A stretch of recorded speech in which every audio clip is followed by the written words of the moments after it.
এই রাশিটির নিচে আছে এক্স, তাহলে এইটাকে বলা হয় ভিত্তি, এটার নাম হচ্ছে আমাদের ভিত্তি অথবা ইংলিশে বলা হয় বেস। এরপর উপরে মাথাতে যা থাকে, এই সংখ্যাটার নাম মাথাতে যা থাকে তার নাম হচ্ছে পাওয়ার, POWER পাওয়ার, অথবা আমরা বলতে পারি সূচক, অথবা আমরা বলতে পারি ঘাত। তাহলে আমরা কয়টা জিনিস বলতে পারি, টুটাকে বলতে পারি আমরা পাওয়ার, সূচক অথবা ঘাত।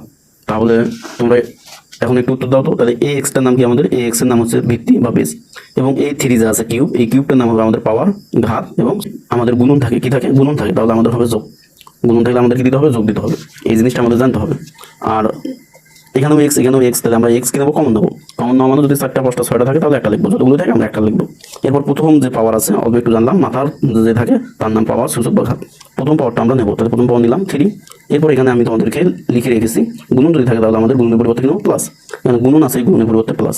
দ্বিতীয় পাওয়ার নেবো 7, এক্স তো আগে নিছি, দুটোর থেকে একটা নিছি, তাহলে উপরের সংখ্যাটা লিখলাম 3, এই গুণন গুণনের জন্য আমরা দিলাম প্লাস, এবং পরের পাওয়ারটা নিলাম 7। তাহলে এখন আমরা জাস্ট যোগ করে দেবো, এক্স এক্স থাকলো 7 আর 3 10, তাহলে এক্স টু দি পাওয়ার 10 হয়ে গেল উত্তর।